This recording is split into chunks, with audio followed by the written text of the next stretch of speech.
Hello, everybody. Joe Dog here. Welcome to the 9th episode. And wouldn't you know it, I get choked up right as we go live. Sorry about that. Welcome to the 9th episode of What is HallowCon, where we spotlight guests and vendors and all the others. Here's our co-host Skunk. How are you doing tonight?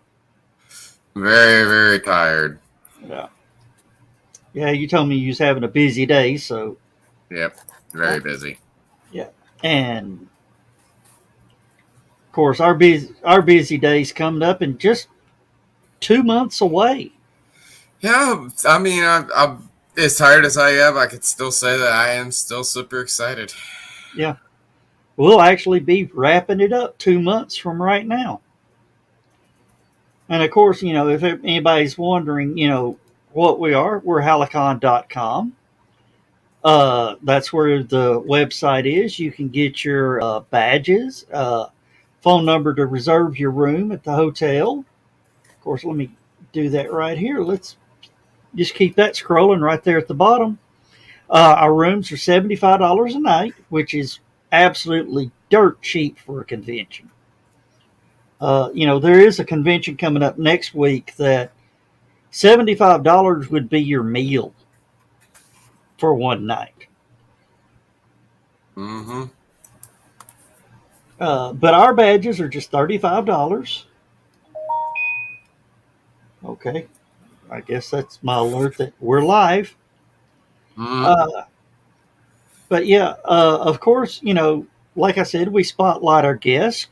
And while he's not ready, I'm going to jump in here and bring him in. Catch him off guard. This is our guest, Kevin Severson. Steverson? Steverson, that's right. Steverson, okay. Yeah, that's right. And you're a Georgia boy, from what I understand. I am. I bleed red and black. Gonna go Dogs. Yeah. Now, there's a good possibility, Kevin, that someone will have the game running out on the patio on either a tablet or a cell phone. Right. So, just let you know. So I can keep up with the score. Yeah, that's great. Yeah. So, I'm going to pull you up full screen here and let you talk about who you are, what you do, and how you ended up with HallowCon. All right. So my name is Kevin Severson. I write science fiction and fantasy and, a touch of post-apocalyptic and that kind of thing. I was in the military all the way up to 2018 when I retired. Well, end of 2017, retired. And my first story, Salvage Title, came out in 2018. So since then, I've written 10 novels, a novella, 27 short stories published. Got a couple chapters in some how-to books as far as, the craft of writing and the business of writing. But I got involved with HallowCon. My friend Chris was talking to me about it, and I heard others had gone to it, and I had never been there before. But it's a Georgia con, and I just like the idea of a home con like that. I know it's beautiful up there in the mountains that time of year, so I think it's going to be a great time. I'm just glad I got the invite and was able to accept it. So. Awesome. I'm going to sort of change our screen around a little bit more like that so we can get some of our background in there. And that people can see artwork you got hanging on the wall back behind you. Yeah. That's a sign print. That one is. So, okay. Who did that? That one is by Michael Lenore. He's out of the Phoenix City, Columbus area, and he's signed that piece. So. Awesome. So, one of the things that you're in for a surprise is you're not going to have to leave to go find food. You're not going to have an overpriced restaurant on site. We supply all your meals all weekend long. That sounds great. And I don't mean con sweet snack meals. Right. We're talking hot dogs, hamburgers, uh, a big plate of food on Saturday night. Mm. Sounds good to me. And everything's cooked there on site, fresh cooked. Uh, Carrie Blood Rose is saying hello. Hey, Carrie, glad you tuned in. Uh, but yeah, that's some of the things that we do. And unlike other you've been to some of these cons that at 6 o'clock, I mean, it becomes a ghost town. Right. Yeah. Oh, we're just, I mean, we're coming out of first, going into second, and reaching for the nitrous button. So, And we don't stop until at least 2:33 in the morning. woo! Nothing wrong with that. Everybody's having a good time. That's always good. That's always good at a con. You know. And speaking of Dan Hollifield earlier, here is Dan. Hey, There man. he is. Yeah. Yeah. And Dan, I just found out this guy is from Commerce, Georgia, which is around your neck of the woods. About 30 minutes north of Athens. Yeah. So. Of course, Dan was telling us they've closed the varsity. You know, I don't know. I haven't been down there to see. It's schools in, kids are all in, and you know the city of Athens has grown by 30,000. So I try to avoid it as much as possible this time of year. Okay. But yeah, I've heard he was talking about they've closed the varsity outside, just off campus. I wonder if it's closed, or if they're rebuilding it or something. It's gone. Goodbye. Well, what's that song? Goodbye, farewell. Vita said to say what it.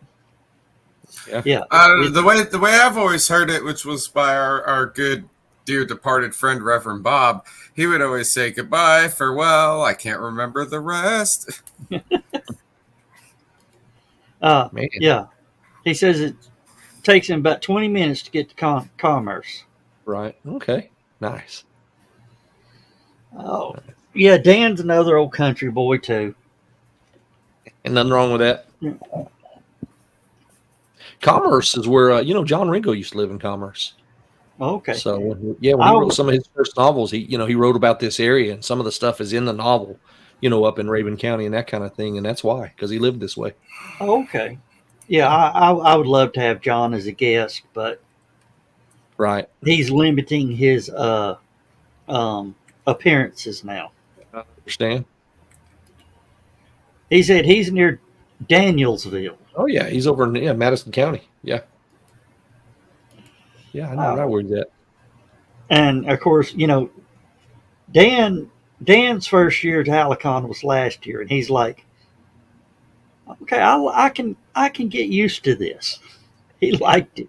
I like small cons. Confinement was small. I just like the smaller ones. Yeah. Yeah. Did you come to the first confinement or? I did not. I went to last year's confinement. I was there last. Okay. Yeah, the first one was at the same hotel. Okay.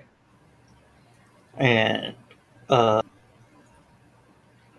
trying to think of some of the things. Of course, we throw on the feedback for you. Sure. And we fill it up while we're at it. And where I don't have a author's area, well, an author's room, or it's more, I call it the author's nook. Right. It's a little corner up by the as you come through the door. Mm-hmm. Pretty much as attendees come through the door, the first thing they see when they walk in the door is the bar of the con suite. Right. And then as they walk in, they get to see the authors right there to their left. Okay. And we call it the author's nook. And, if you don't have to yell or anything, you can just hold a normal conversation with the other authors. You're all together. I don't close that area down. So when it, if you want to, when you say, okay, I've had enough, I'm going to my room, you take Right. a cover your books, and the rest of the authors hang out until 1 or 2 in the morning, some of them, All and right. they'll watch your stuff for you. Nice. Yeah. So you're going to be well taken care of. I appreciate it. And like I did, run just 75. Well, I figured it up, Kevin. A couple can come to HallowCon for less than $300 all weekend and not miss a meal. Yeah, that's a good deal. I mean, really, you think about it. So, Yeah.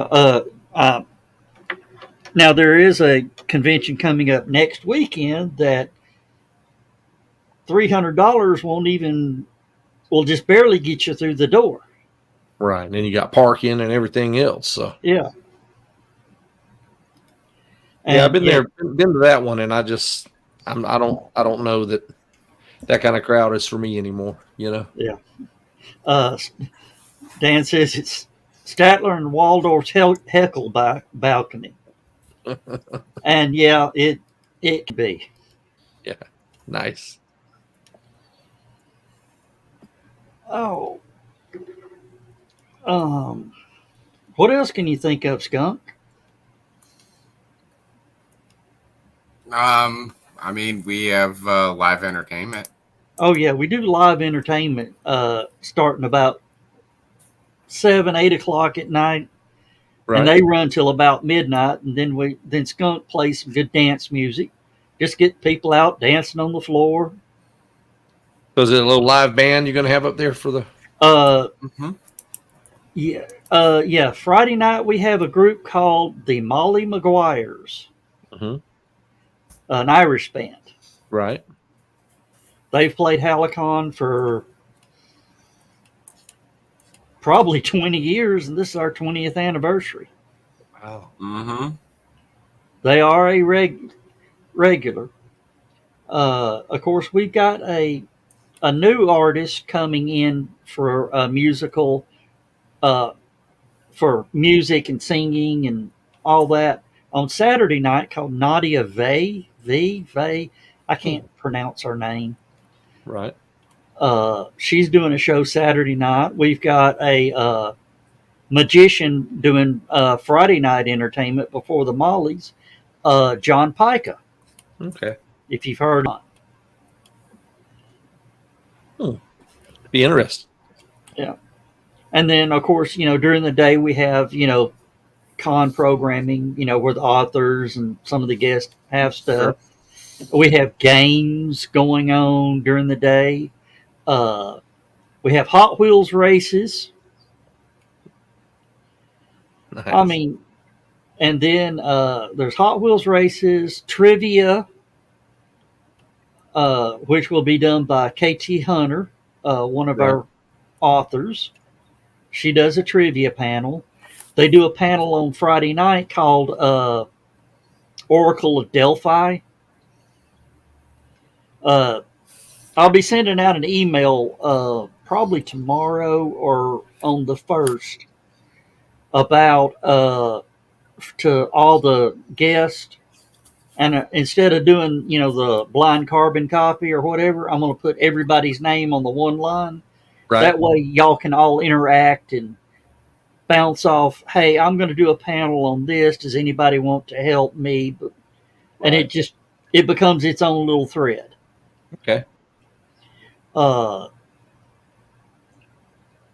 but yeah, there's the programming, uh, that, and of course, I'm going to try to get you to be a judge in one of our games. Right. We call the game Pumpkin Chunkin', Huh. and I promise you, it will be one of the wildest convention games you've ever watched, participated in. Uh, we got these little foam pumpkins, and it's a duel. They stand back to back, take out 5 steps, turn around, and throw these styrofoam pumpkins at each other. Right. And we judge hits on lethality. If there's a double hit. Right.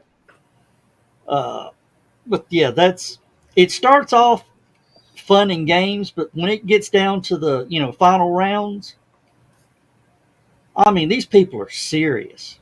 They want to take home the trophy. Yeah.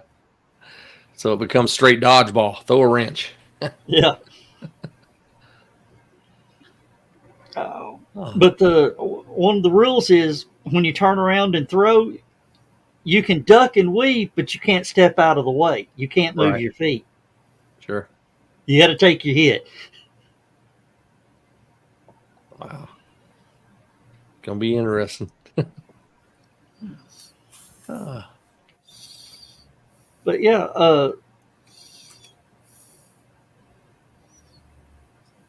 Dan says it's like dodgeball with leg irons. You're not supposed to move. Bob and weave. And we have one girl that plays who, honest to God, damn near does that Matrix back lean. Right. Gets out of the way. Yeah. We're like, okay, how do you do that? Oh, of course, we played it one year at Chat. You've heard of Chattacon, I'm sure. Right. Sure. One year we played it at Chattacon, and the Blood Assurance, which is the blood drive people, their mascot got in. And finished very well in the game. Of course, there we called it the friendly snowball fight to the death.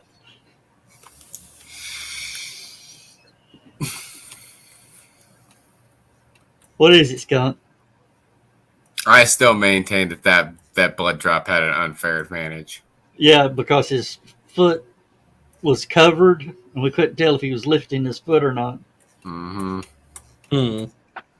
Lightning rock. Yeah.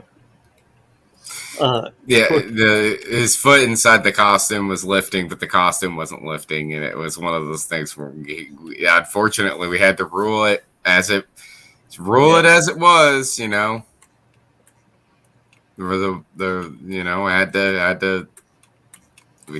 We had to rule it that way.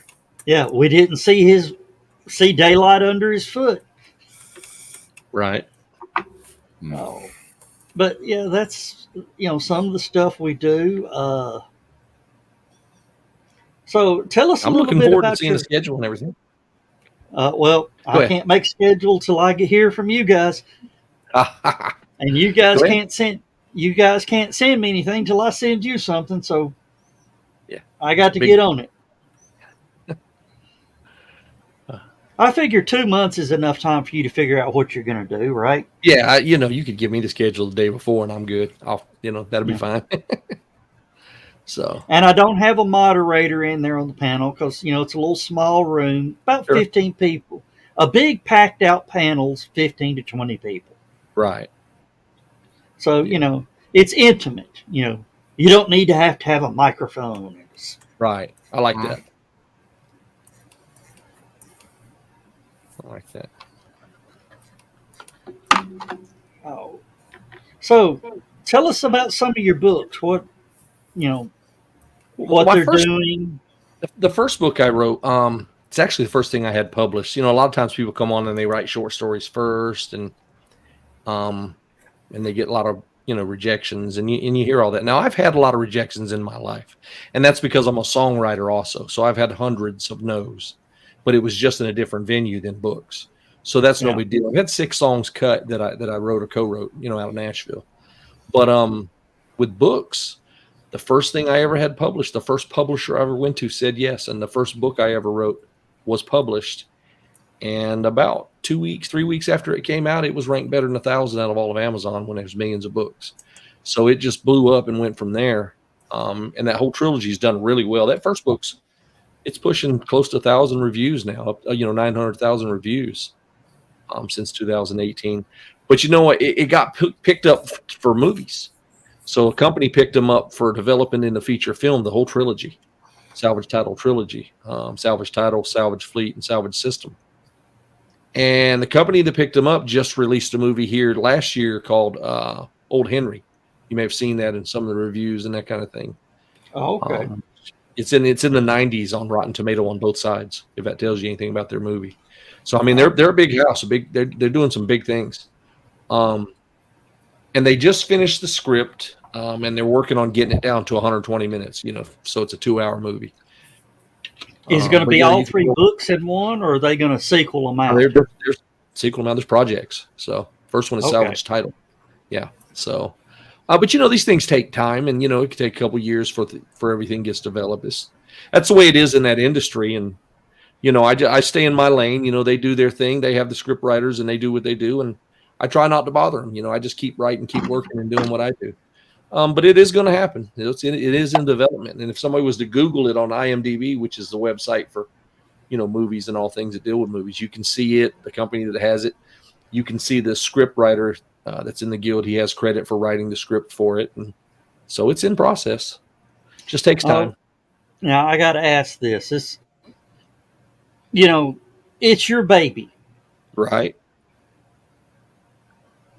How much are you letting them modify your baby? Here's the thing. Here's how this works.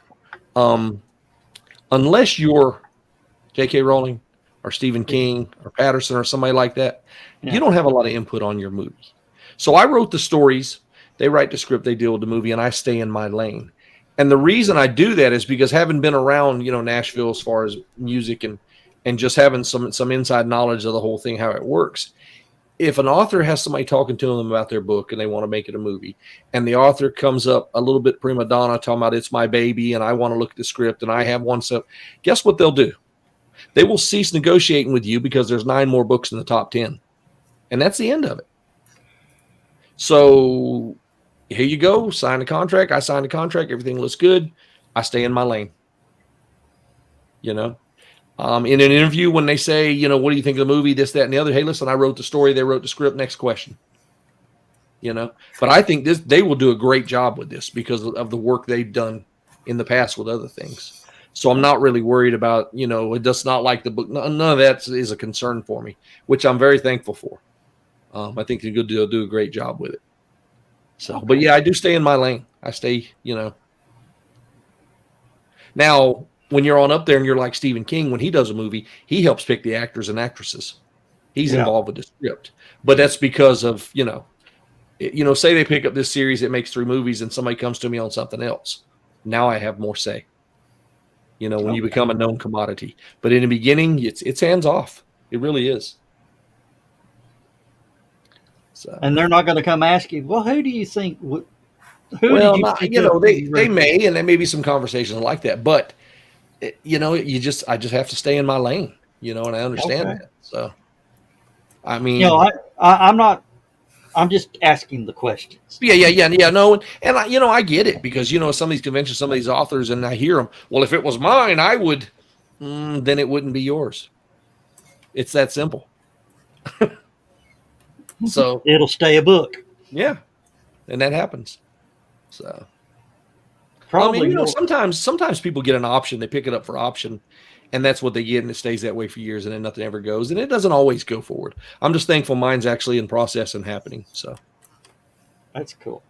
Yeah. Now, what is Salvage Title about? So Salvage Title, the idea came to me. I had bought an old truck and did some work on it and that kind of thing. And you got to get a salvage title for something that's been wrecked. And if it's old enough, no big deal. Everybody understands what a salvage title is, whether they've done it or not, bought one or not. They know what it means. Well, I thought, what about a spaceship that way? What if you had to get a spaceship that way? And, that's how you had to get through the stars, use the gates and that kind of thing. And it just went from there.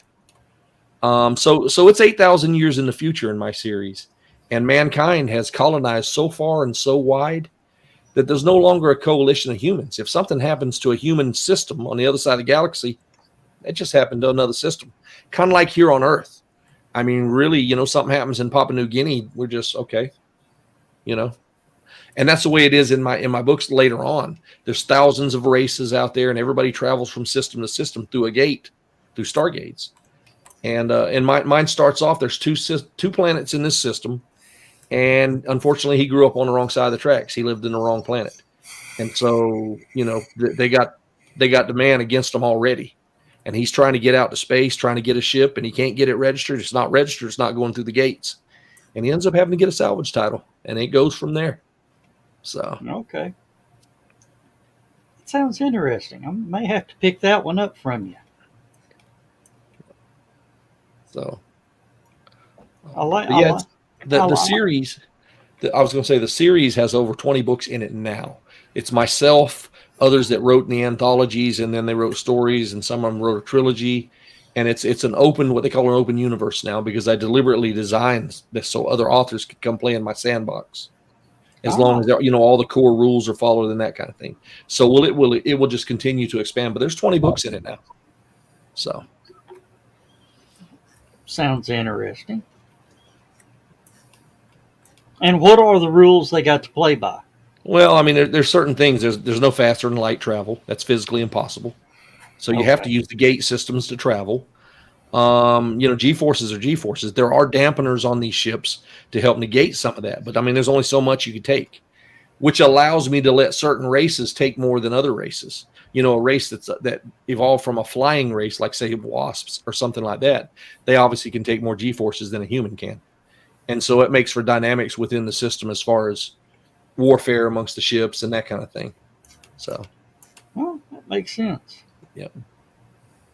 One of the things my guy grew up, the planet he came from is a desert planet. And, we've seen that before in Star Trek, Star Wars, and, a desert planet. But I took it a little farther. Think about it. Where's the only two places you could live on a desert planet? On the poles. Because that's where it's coolest. Yeah. So, yeah. And that's where he grew up, on one of the poles. And of course, Dan's also an author. This is sort of a shared universe. He says he does that with his Spaceport Bar series. Right. Cool. Cool. All right, that makes it's sounding real interesting. Glad I've got on as a guest now. And some of the things I did, and some things were deliberate. I set it up 8,000 years in the future, so the technology could be whatever I wanted it to be. And nobody could say, that's not realistic. Listen, buddy, 150 years ago, we weren't flying at all. We've already been to the moon. So 8,000 years from now, you don't know. So 18 years ago, these didn't exist. Exactly. Yeah. And they're like, well, you got replicators building parts for ships. Sure do. Today, you can get a replicator that builds a lower receiver out of plastic. What do you think 8,000 years from now? Well, they got a replicator in Texas that's stamping out automobiles. Right. See? Yeah. They build houses with the one that they drop in cement and it just runs around on the track and builds the walls for. Yeah. Yeah. So, yeah, the technology is, I think, of course, I heard somebody explain something one time. He said, my grandfather could relate more with somebody 300 years ago than he could of a kid today. Yeah. Yeah. Because the technology has exploded that much in the last 7,500 years. It's true.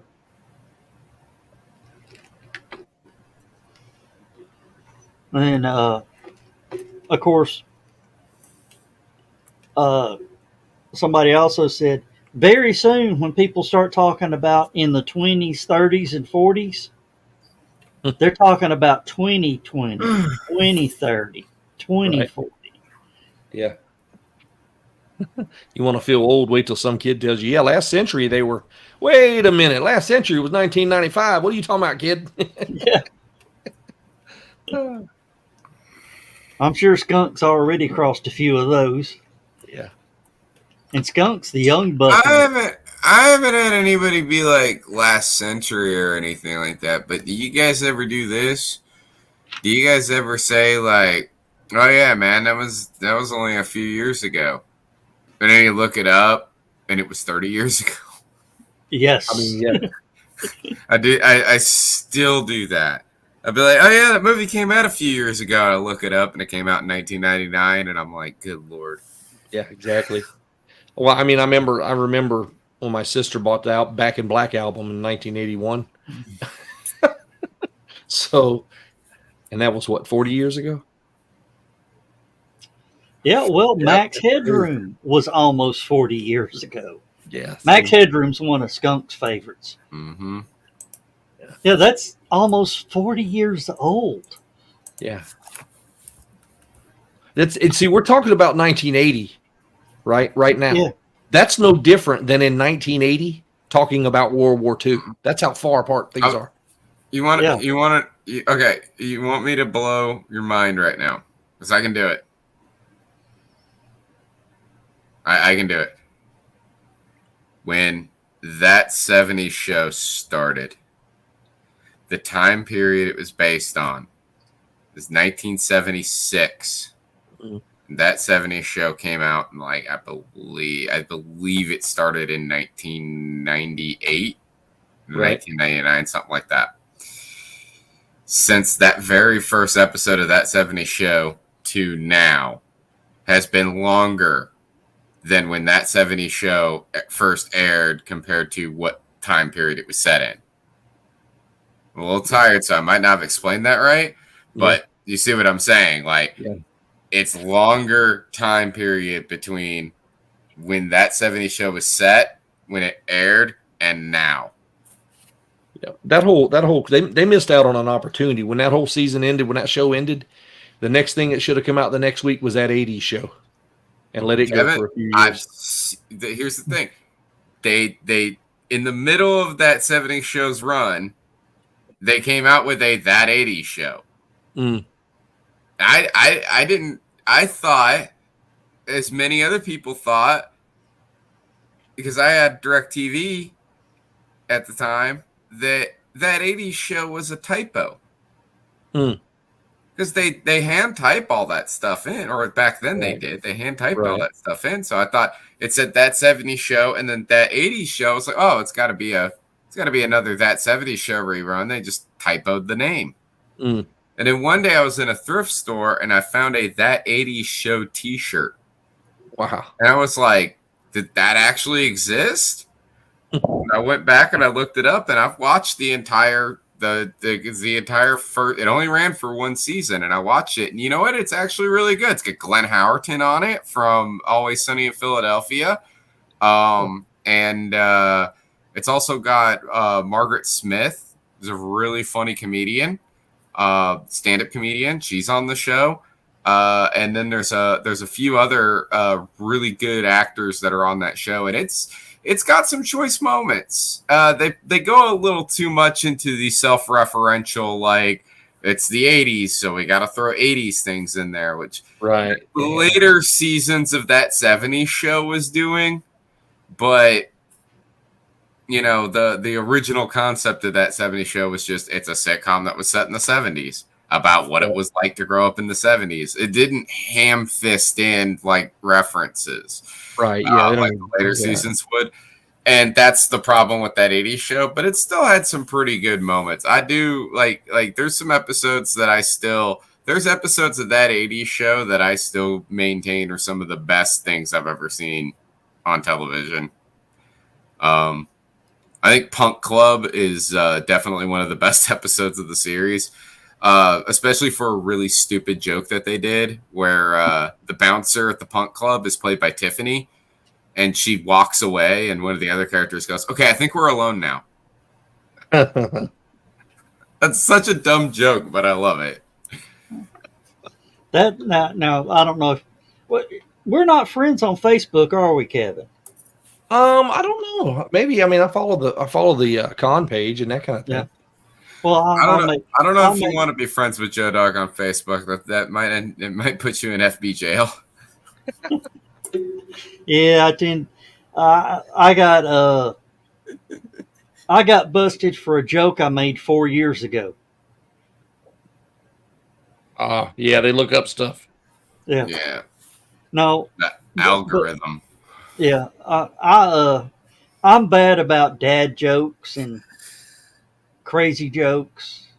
Of course, one of my favorites that has pissed quite a few of my computer savvy friends off is one day I just was in a wild hair and I thought, Chrome's done a new update. Press Alt F4 to make it work to install. Right. All F4 closes the window. Whoa. You have a ghost. You just let the dog out of here. Yeah, all F4 closes the window. It closes Chrome. Yeah. Right. Actually, I like the one that you did recently, Joe Dog, that had everybody groaning. That made me laugh. Which He said he's working on a new film, a documentary about airplanes. Yeah. They're filming the pilot. Jeez. That cracked me up. Yeah, I've never been kicked off Facebook, banned or anything like that, but I deliberately stay away from, I just don't talk to politics. I don't comment the politics. Don't just stay away from it. Same thing, religion. I just. Yeah. That's thing is that Joe doesn't talk about that stuff a whole lot either. I remember there was one time he got an FB jail time sentence for something that he posted that I guess you could say is quote unquote political, but it was more about a dear old friend of ours who passed away, and she had died from complications from COVID, right. And people were saying some things, and Joe rightly so got on his soapbox, and we held that soapbox up with our 2 hands, 3 hands, 4 hands. We all held that soapbox up so Joe Doc could say what he had to say, and he got a little FB jail time for that, but it was worth it. Right. But that's really that's it. Joe, you never really get into anything political ever. No. And I think I've said more political things than you have, and I never get FB jail. I don't. And some of the stuff, of course, the last FB jail time came after I reported somebody for harassment.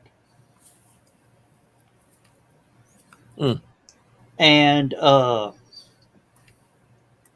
and behold, 3 days later, I'm slammed in Facebook jail from something 4 years ago.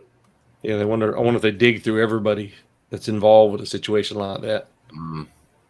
Or does it show who reported who, and then they run? No, it doesn't show who reported who. Yeah, who knows? So probably whoever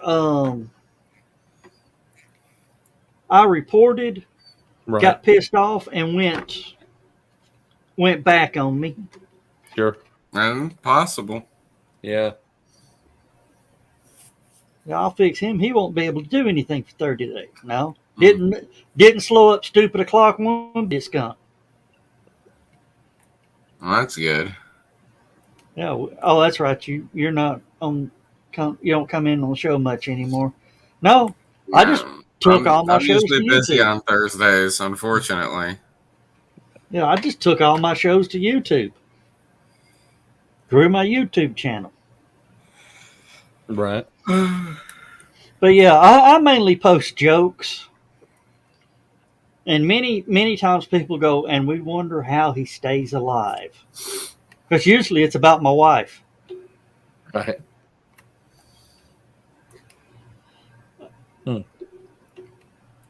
Oh.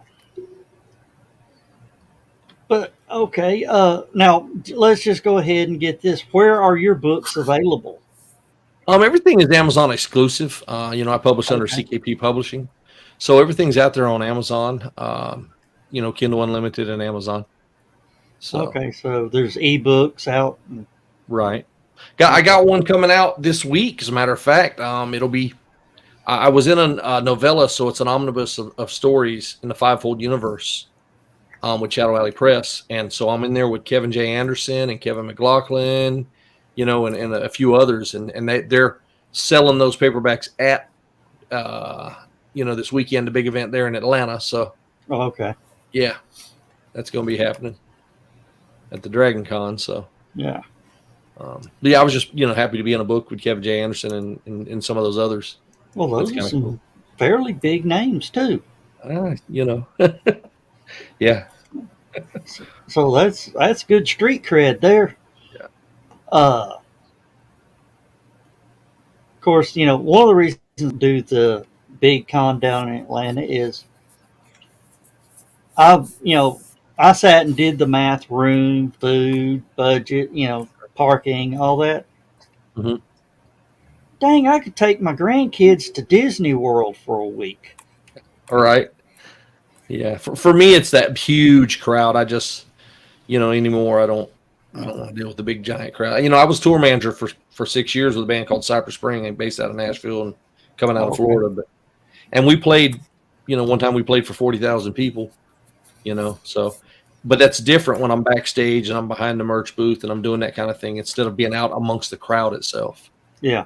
That's a whole nother, yeah. Yeah. So yeah, I just walking those hills where that part of Atlanta is and all that is just too much for me. Yeah.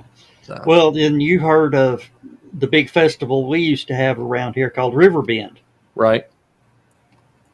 Yeah, I've dove into that crowd selling glow sticks. So yeah, I've just since I hurt my back and I have to walk with that cane now. Man, I don't like getting in crowds no more. Right. And people are rude. Yeah. I mean, it's, it's just not for me. That's all. Just not for me. Well, we're going to make you feel like you walked in and met a family you didn't know you had. Yeah, it's fine. I don't mind this. I like the smaller cons. It lets you meet, a lot more of the readers and that kind of thing and just carry on real conversations and, nobody's rushed. Nobody's got a big line behind them pushing to get moving. And I just like that. So, Yeah. And I don't upcharge anything. So, if you want to charge $10 autograph, go for it. But I think if somebody paid you $10 for an autograph, you'd probably throw a book in there, right? yeah, I would. Yeah, I'm not. Yeah. No, you get what I'm saying. Yeah. Some people do that stuff though. Even in the music world, some people do that. Yeah. Yeah. But you get what I mean. Yep. You charge $10 for your autograph, but you'll throw a book in with it. Yeah. Oh yeah, I'll sell a bunch of books. I don't mind that. So. Do you know who Stephanie Osborne is? I do. We were at right across from each other there at confinement before. So. Okay. Yeah. Stephanie said this last HallowCon was one of her best sales. Nice. The two we call them our resident authors. I mean, they live right here in town. Sure. So and plus we have dinner with them every now and then. They said this last HallowCon was the best HallowCon they've had. Right. So as long as the gas prices ain't sucking everybody dry and all that, you should have some fairly decent sales. Right. Cool. I've got two authors coming, one coming from Michigan and another one coming from Indiana, because their sales, the one from Indiana's sales were so good last year that they're back. Don't fall asleep on a skunk. He's not to. He's had a long day. I'm gonna have a long day tomorrow too. Yeah, we got about 15 more minutes, so yeah, I think you can hang out. I'm trying to hold off 15 minutes. And Skunk, I've redone the light bar, so it'll be a little more user friendly. Cool. It wasn't really all that bad before. It's just, you know what I mean. Yeah. Oh, but yeah, I think I got the opening ceremonies set up. And Kevin, I promise you, opening ceremonies is different. Nice. Especially with the opening act of it. of course, this last year it was the first year back after COVID, all that. John Pica opened with the national anthem, and I mean, chill bumps was on everybody. Nice. Just something about it, and yeah, of course, Brian K. Morris, the author from Indiana, thought it was Skunk singing at first Mm. until he turned around and said, "Oh, that's John." Dang, No, he knows. he asked me about it, and he was Yeah. like, "Oh, you did a great job." I was like, "No, that was John." Like, I'm not gonna take credit. It's something I didn't do. But yeah, Skunk, I think I got it figured out. I'll be getting with you real soon, and I'm quite sure you've already got this opening song, so I'm not going to be. It's not much of a hunt. Hmm. We may have even talked about it. Hmm. I don't know. Maybe. Uh, I don't know. oh, all right. So we've still got a few minutes. I don't want to wrap the show up early. Understand. Yeah. Anything you got to throw in there, Skunk, about some of the good stuff, crazy stuff about HallowCon? Honestly, I think we kind of covered all of it. I can't think of anything else that's really different that we hadn't already covered. We talked about the various events around the convention. We've talked about the food and the con suite. We talked about the live events. We talked about the panels. We talked about the vendors. We talked about how awesome the crowd is there. We talked about how great the hotel is and how great our rates are.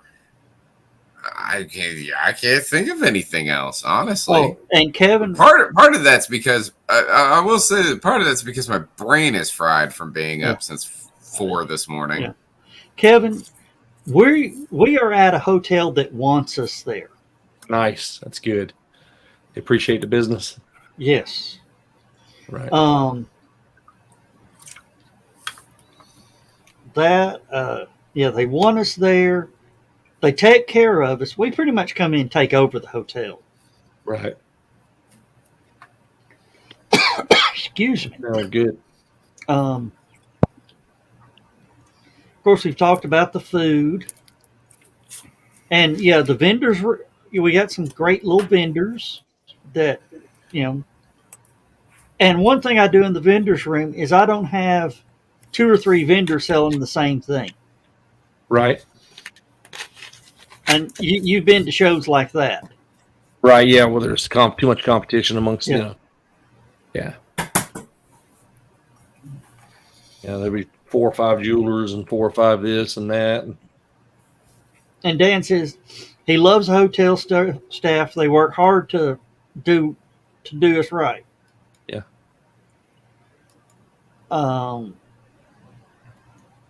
There's something I was going to, and I can't remember what it was. Dadgummit. Of course, just as soon as we sign off, I'll remember what it is. But Sure. Of course. It's the way it always works. yeah. Kiri says, yeah, the hotel was nice, small but nice. You know, I don't want the big multi fandom convention. Does that make sense? Right. I don't want an expo. I want something to where, we can all get together, hang out, have fun. We do have a charity auction, so Okay. expect to be hit up by one of my people for donations to the charity auction. No problem. No problem at all. I'm going to talk with the guy tomorrow about the charity, so we may have the charity announcement coming up soon. Of course, last few years I've been surprising the charity Right. at opening ceremonies. I have somebody from the charity show up and talk about their charity, and then we tell them, "Oh, by the way, charity auction's all yours this year." And they're like, "What?"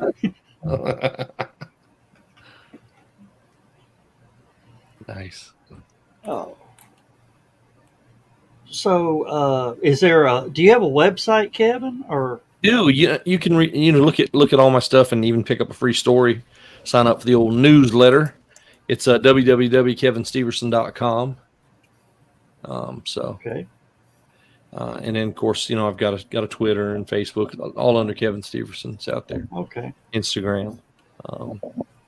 Do a podcast a couple times a month called Dudes in Hyperspace. So it's everywhere that podcasts can be found. You guys want to look that up? It's a little bit of books, a little bit of marketing with books and the business of books, and then there's pop culture and sports and grilling and all that kind of stuff. Just some dudes, Now, is it audio only, or is it audio video too? The last few episodes we've gone to video also, so it's on YouTube with that. There's Audibles on YouTube too, but it's everywhere you can find a podcast, including YouTube. So, Dudes in Hyperspace. Yeah, I like for some reason, maybe if I'm driving, I'd listen to a podcast. But if I'm around the house, I'd rather watch them talk about it. Sure.